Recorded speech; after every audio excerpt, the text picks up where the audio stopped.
आमच्या सरकारने ही घोषणा केली होती की राज्यातल्या शेतकऱ्यांना पुढच्या 3 वर्षामध्ये आम्ही दिवसा 12 तास वीज 365 दिवस देऊ आणि याकरता आपण मुख्यमंत्री सौर कृषी वाहिनी योजना सुरू केली होती। 2017ला सुरू केलेली योजना ही मध्यंतरीच्या काळात बंद झाली होती। नव्याने पुन्हा 2023 मध्ये आपण ती सुरू केली आणि केवळ 11 महिन्यामध्ये 9000 मेगावॅटचे आपण LOA लेटर ऑफ अवॉर्ड हे आज त्या ठिकाणी दिले आहेत। हा एक रेकॉर्ड आहे।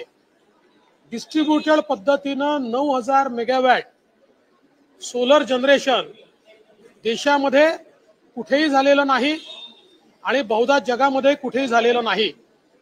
केवळ 11 महिन्यामध्ये आपण 9000 मेगावॅटचे LOA दिले आहेत। सगळी टेंडरची प्रोसेस करून रिव्हर्स बिडिंग पद्धतीने आपण हे केलेलं आहे आणि ₹2.87 तर ₹3.10 दर आपल्याला मिळाले आहेत।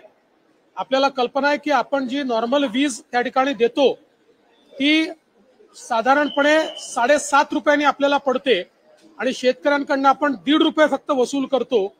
आता तीच वीज ₹7.5 ऐवजी ₹2.87 ते ₹3.10 मिळणार आहे आणि दिवसा ती वीज आपल्याला मिळणार आहे। केवळ 11 महिन्यामध्ये ही प्रोसेस आम्ही पूर्ण केली आहे। पुढचे 18 महिने हे आम्ही या ठिकाणी त्यांना त्यांचं काम पूर्ण करण्याकरता दिलेले आहेत।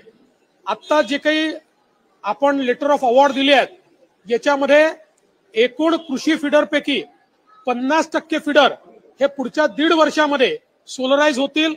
आता आपण त्याची सेकंड फेज चालू करतोय, ज्या सेकंड फेज मध्ये आता उरलेल्या 50% फिडर्स करता पुन्हा आम्ही टेंडरची प्रोसेस सुरू करतो आणि मग महाराष्ट्र हे पहिलं राज्य असेल की ज्यामध्ये 100% कृषी जी काही वीज निर्मिती आहे ही सोलरवर त्या ठिकाणी ट्रान्सफॉर्म होईल आणि मला असं वाटतं की याच्यामुळे एकीकडे आपली कॉस्ट मोठ्या प्रमाणात वाचणार आहे, कारण आज शेतकऱ्यांना जी काही आपल्याला वीज द्यावी लागते त्याच्यावर जी सबसिडी आपण देतो जवळपास 13,000 कोटी रुपयाची सबसिडी आपण त्याच्यावर देतो।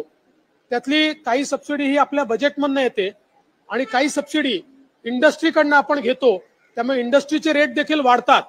पुढच्या 1.5 वर्षामध्ये इंडस्ट्रीचे रेटही आपल्याला रॅशनलाइज करता येतील आणि आपलं जे काही या ठिकाणी लॉसेस आहेत किंवा आपल्या बजेटमधून आपल्याला जे काही त्याला सपोर्ट द्यावा लागतोय हा सपोर्ट देखील कमी होईल।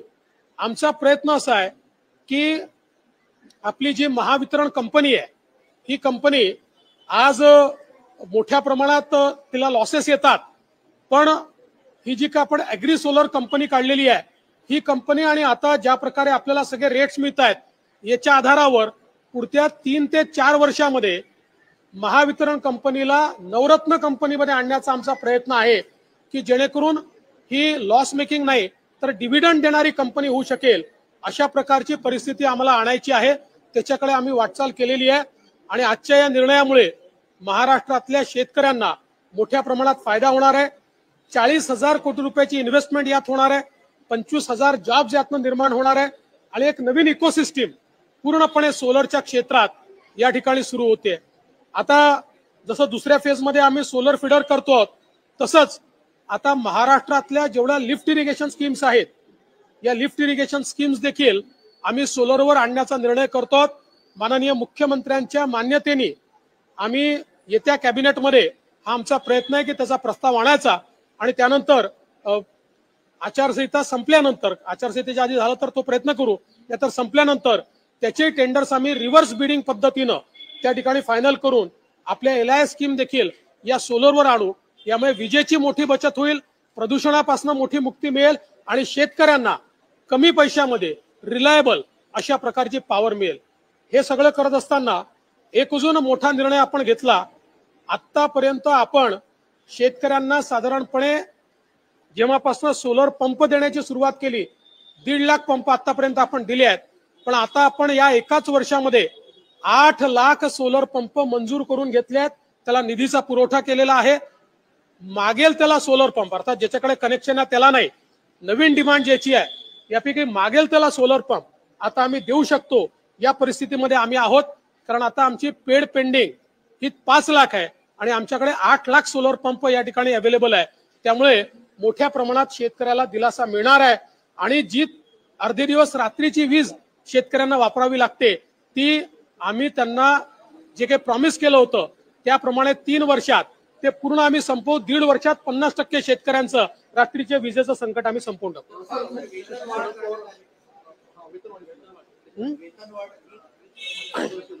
वीज कर्मचारी संघटनेशी आज आमची चर्चा झाली आणि या चर्चेमध्ये आम्ही जवळपास 1450 कोटी रुपयाची वेतन वाढ ही त्या ठिकाणी त्यांना दिलेली आहे, ज्याच्यामध्ये 15% बेसिक मध्ये वाढ आणि अलाउन्सेस मध्ये 100% वाढ अशा प्रकारची मान्यता आम्ही त्याला दिलेली आहे. याच्या व्यतिरिक्त जे लाईन वर काम करणारे कर्मचारी आहेत मी आज त्यांना आश्वस्त केलं आहे की त्यांनाही अधिकची वाढ ही देण्याच्या संदर्भात त्यांच्याशी चर्चा करून आम्ही निर्णय घेऊ आणि येत्या 1-2 दिवसामध्ये कंत्राटी कर्मचाऱ्यांच्या संदर्भातही चर्चा करून आम्ही निर्णय करणार आहोत. शरद पवारांनी धक्कादायक असं विधान केलेलं आहे. आमदार सुनील शेळके त्यांच्या कार्यकर्त्यांना दम देतात बैठकीने जाऊ नका, लक्षात ठेवा माझं नाव शरद पवार आहे. एक प्रकारे शरद पवारांनी दम दिल्याचं पाहायला मिळालं. खरं म्हणजे पवार साहेब मोठेच आहेत. आज इतके वर्ष ते राजकारणामध्ये आहेत, जवळपास 83-84 वर्ष किंवा 85 वर्ष जे काही त्यांचं वय असेल ते राजकारणामध्ये त्यांचे जवळपास 55 वर्ष या ठिकाणी पूर्ण झाले आहेत. तर या स्तराच्या नेत्यांनी एका साध्या आमदाराला अशा प्रकारे जर धमकी दिली असेल तर ती योग्य नाही आहे. मला असं वाटतं की त्यांनी म्हणजे मी काही त्यांना सल्ला देण्या एवढा मोठा नाहीये, पण त्यांनी याचा पुनर्विचार करावा. शेवटी ते कुठल्या स्तराला आहेत आणि जर अशा प्रकारे त्या आमदारांना धमक्या द्यायला लागले तर मला असं वाटतं कुठेतरी त्यांचा जो स्तर आहे तो खाली येईल. आणि मला वाटत नाही की कोणी आमदार अशा प्रकारे त्यांना किंवा त्यांच्या कार्यकर्त्यांना धमकी देत असेल. मला असं वाटतं की म्हणजे मी काही त्यांचं म्हणणं ऐकलेलं नाही. तुम्ही जे म्हणताय त्याच्या आधारावर मी माझी प्रतिक्रिया देतोय, पण मला हे काही योग्य वाटलं नाही.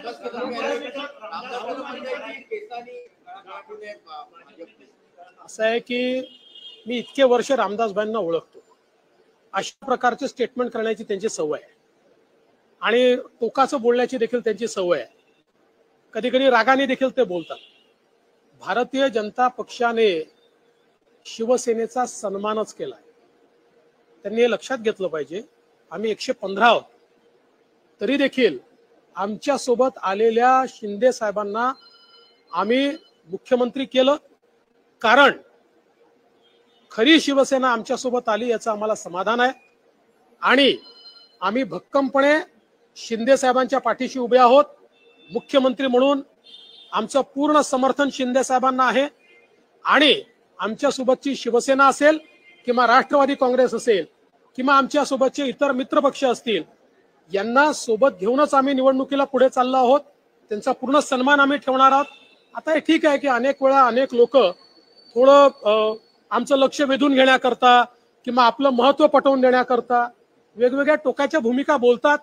आमच्यासारख्या मोठ्या लोकांनी आणि मॅच्युअर्ड लोकांनी त्या गंभीरतेने घेऊन भुजबळ साहेब असं म्हणतायत की जेवढ्या जागा आमची आमदारांची संख्या पण तेवढीच आहे जेवढी शिवसेनेची आहे, आम्हाला तेवढ्याच जागा लोकसभेच्या हव्या. कोणी काहीही मागायला हरकत नाही. निर्णय वास्तविकतेवर आधारित होईल.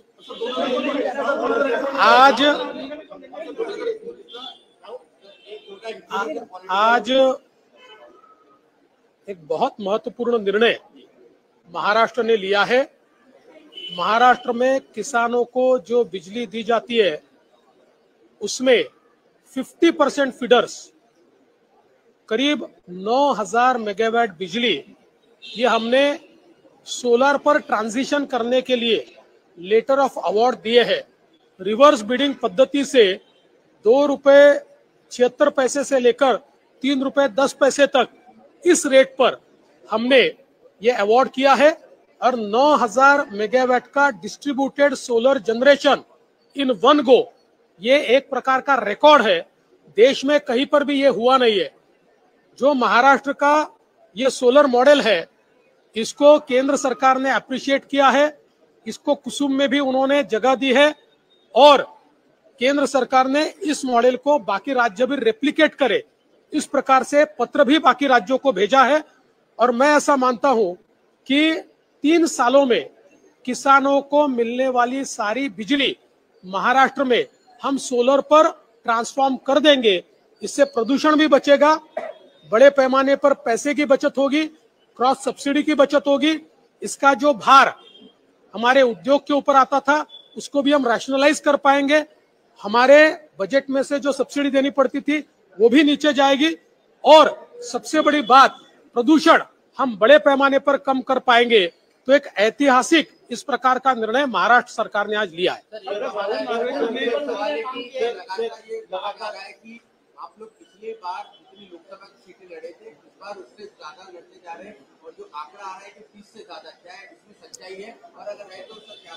मैं मीडिया के बंधुओं से इतना ही निवेदन करूंगा कि हमारा सीट डिस्ट्रीब्यूशन, हमारा टिकट डिस्ट्रीब्यूशन थोड़ा हमारे ऊपर छोड़े, कुछ मौका हमको भी दे। सारा डिस्ट्रीब्यूशन भी वही कर रहे हैं, नाम भी वही अनाउंस कर रहे हैं, आंकड़े भी वही अनाउंस कर रहे हैं। तो थोड़ा काम हमारे लिए छोड़िए। हम जब अपना काम पूरा करेंगे तो आपको बिल्कुल पहले, सबसे पहले मीडिया को आकर बताएंगे काम पूरा हो गया है, किसको कितनी सीटें मिली है और कौन सी सीट पर कौन लड़ने वाला है।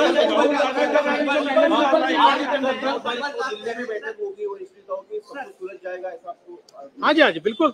देखिए, हमारे में कोई गंभीर मतभेद है ही नहीं। 2-3 सीटों के ऊपर हम लोग आपस में बातचीत कर रहे हैं, उसमें भी कोई, मैं ऐसा नहीं मानता कि कोई गंभीर मतभेद है, हम उसको सुलझा लेंगे।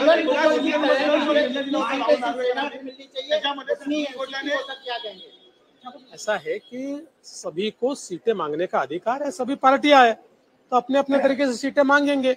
जो वास्तविकता होगी उसके आधार पर हम तय करेंगे। त्याच्या विरुद्ध अपील सुप्रीम कोर्टात एक्सेप्ट झालेली आहे, पुढची 8 तारीख दिली, कसं बघतो? अपील एक्सेप्ट होण्याला म्हणत नाही। जेव्हा एखादी केस आपण त्या ठिकाणी लावतो त्यावेळेस त्या केसमध्ये नोटीस निघते, तशी नोटीस निघणं हे काही प्रोसेसचा भाग आहे। त्याच्यामुळे आता ती नोटीस निघाली म्हणजे काहीतरी त्याला वेगळं झालं किंवा ते आता खारिज होणार वगैरे असं एवढं मला असं वाटतं सुप्रीम कोर्टाच्या संदर्भात चुकीचं रिपोर्टिंग आणि चुकीचं स्पेक्युलेशन हे करणं योग्य नाहीये। ही प्रोसेस आहे, त्या प्रोसेसमध्ये त्या नोटीसला जर त्याला नोटीस मिळाली असेल, ज्यांना नोटीस मिळाली असेल ते उत्तर देतील।